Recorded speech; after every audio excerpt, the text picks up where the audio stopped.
Si je dois faire une conclusion sur la visite au Portugal, je crois que ça n'a pas du tout été comme ce que j'aurais voulu. Parce que je n'ai pas eu d'entretien, parce que je n'ai pas eu de visite sur les fermes, ça n'a pas du tout été concluant. Donc il faut le reconnaître, c'est un truc que j'aurais préparé avant de venir. Tu ne peux pas te lever comme ça, aller visiter une ferme. Peut-être qu'ils vont t'exiger quand même les questions que tu dois poser. Ils vont te formuler les questions. Parce que vous savez aussi, ils exposent leurs produits au public. Il faut d'abord avoir l'autorisation, il faut qu'ils te fassent confiance avant d'accepter ton entretien, quoi. Voilà. Et moi, je n'ai pas préparé le voyage. En temps normal, je devrais préparer le voyage là avant de l'effectuer. J'ai fait une erreur, j'aurais dû appeler d'abord, prendre des rendez-vous. Et en ce moment, bon, j'allais peut-être avoir la chance d'avoir accès à une ferme et faire des vidéos, faire des entretiens et avoir des idées comment les choses marchaient ici. Donc, en conclusion, je dirais que ça n'a pas du tout été ça. Ça n'a pas marché. Oui, j'ai quand même eu quelques idées du business parce que j'ai été dans un supermarché où j'ai vu un monsieur qui faisait du poulet braisé et j'avoue que c'est le meilleur poulet braisé que j'ai goûté. J'ai aimé ça, c'était savoureux, c'était pas sec, c'était très très simple et vraiment très bon, honnêtement. Donc j'ai quand même pris ces idées-là, j'ai fait une vidéo, mais il y avait tellement du monde que je ne pouvais pas poser des questions. Il y avait vraiment du monde, donc je n'ai pas pu investiguer comment il faisait son business. Mais j'avoue que le poulet était impressionnant, c'était très bon, c'était savoureux. C'était pas sec, ça c'est l'essentiel. Parce que quand tu fais aussi du poulet braisé, il faut essayer d'en faire de telle sorte que ça ne soit pas sec. Ça doit être savoureux. J'ai quand même profité de la visite pour visiter un peu la ville. C'est un pays à visiter si vous avez l'occasion. J'ai visité comment on appelle ça encore, le musée. J'ai été à Madeira, j'ai visité le musée de Cristiano Ronaldo. Si vous avez l'occasion de visiter cette ville qui s'appelle Madeira, c'est la ville où Cristiano Ronaldo est originaire. N'hésitez surtout pas de visiter le musée de Cristiano Ronaldo parce que c'est un musée qui est impressionnant. Et l'entrée coûte 5 €. Il est impressionnant ce musée parce que quand tu rentres à l'intérieur, tu verras tous les trophées qu'il a remportés. Je ne sais pas honnêtement si c'est tout, hein. Peut-être qu'il a dû garder quelques trophées personnels aussi à la maison, mais il a presque tout dedans. Il a tellement de trophées que tu ne peux même pas, en fait, c'est impressionnant.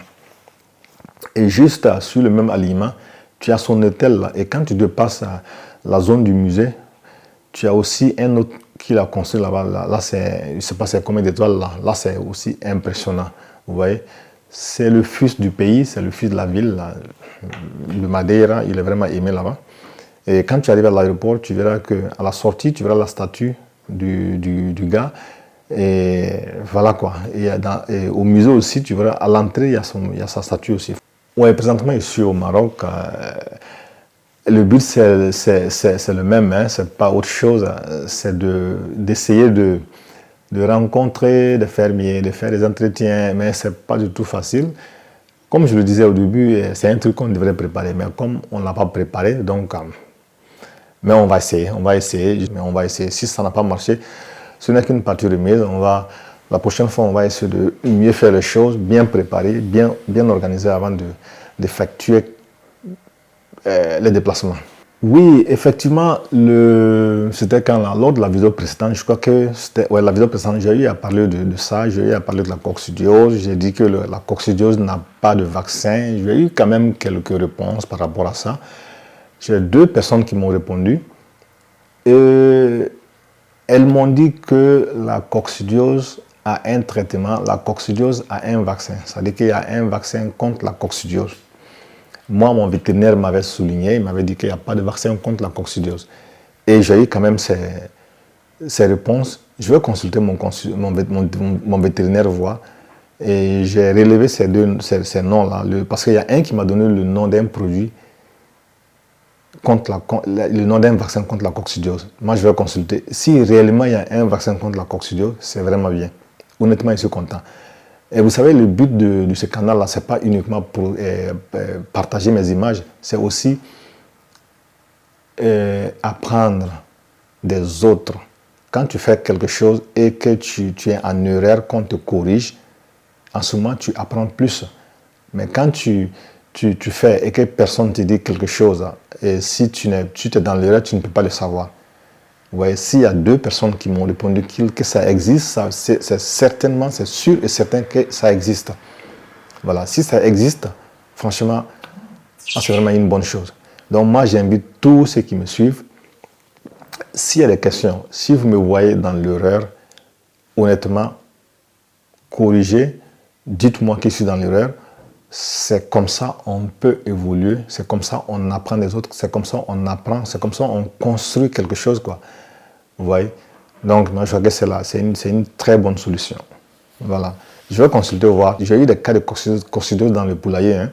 J'ai perdu presque 38 à 40 comme ça de sujets. Donc, selon moi, il n'y avait pas un vaccin contre la coccidiose. Bon, si on me dit qu'il y a des vaccins contre la coccidiose, là, c'est une bonne nouvelle. Pourquoi j'ai décidé de faire l'élevage en semi-liberté? Vous savez, moi, j'ai fait une vidéo il y a très longtemps où j'ai parlé des inconvénients et des avantages de l'élevage en semi et l'élevage confiné.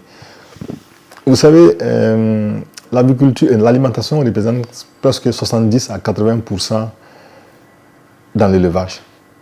Alors, on doit chercher une solution pour réduire ces coûts-là. On doit obligatoirement réduire ces coûts. Et comme moi, je ne vais pas passer par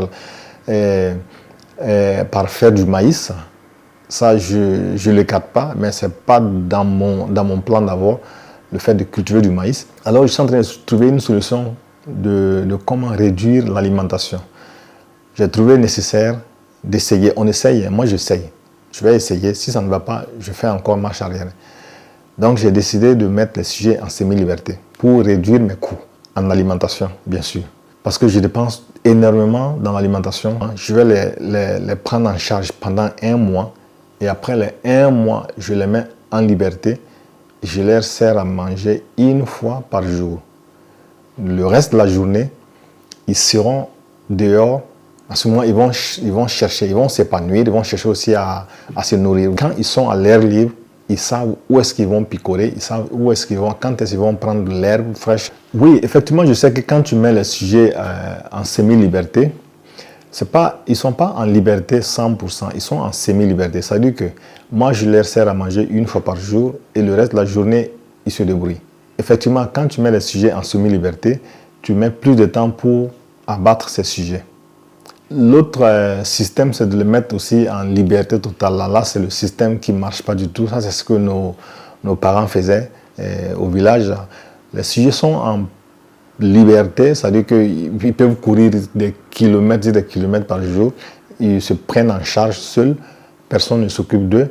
Ils dépendent de ce que les miettes qu'on jette de la cuisine. Voilà, donc, mais ça, c'est totalement la liberté. Moi, je ne fais pas ça. Je vais essayer d'abord ce qui est semi-liberté. Et si je vois que ça marche, en fait, je vais les mettre dans une superficie de 27 sur 5, quoi. Donc, ils ne vont pas dépasser le poulailler en tant que tel. Ils seront là confinés. Et je vais tout faire pour qu'ils aient quand même de l'ombre à l'intérieur. Ça, c'est vraiment important parce que on a remarqué que souvent, quand on les met dehors, ils cherchent à s'abriter, ils cherchent à tout moment où il y a l'ombre parce qu'ils ont chaud, ils ne sont pas habitués.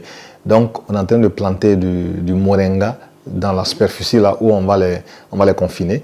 Et en ce moment, s'il fait chaud, ils peuvent s'abriter. Et on va aussi s'en servir du moringa pour tout ce qui est soins naturels. Vous voyez?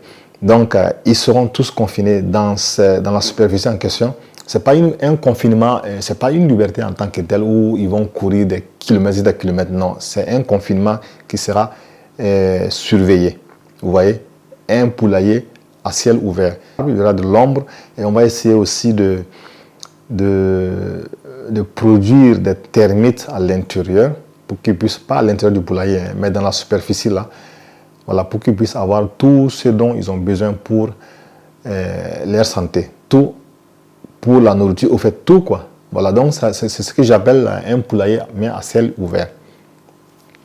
Là, en ce moment, quand on va leur servir à manger le matin, on ouvre la porte, ils sont dans la superficie en question. Ils ont l'ombre, ils ont du moringa, ils ont des termites, Voilà, souvent on va jeter aussi quelques miettes là-bas, des morceaux de pain, ainsi de suite. Voilà, ce sera vraiment surveillé. Je crois qu'avec ça, ça peut aller.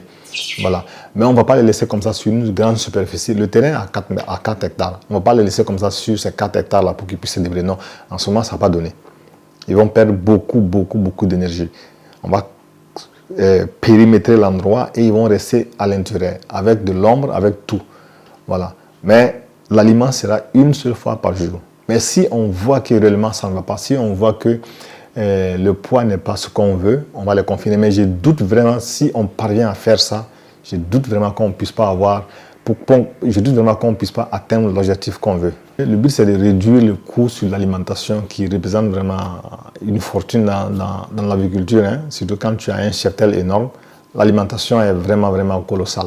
Voilà, mon dernier mot, c'est que je peux dire, voilà, je reviens encore sur mes vidéos pour tous ceux qui sont intéressés, pour tous ceux qui veulent m'envoyer des vidéos, tous ceux qui veulent me poser des questions. Moi, je suis disponible à répondre. Si je peux répondre, je réponds. Comme je dis, je n'ai pas beaucoup de temps comme ça, mais si j'ai un bref temps, je vais faire une petite vidéo. Mais si je n'ai pas le temps, je vais balancer quand même les images que je vais recevoir du pays pour publier, partager ça avec tout le monde, quoi. Voilà, merci à vous tous. À tous ceux qui ne sont pas abonnés, abonnez-vous et partagez les vidéos massivement. Merci.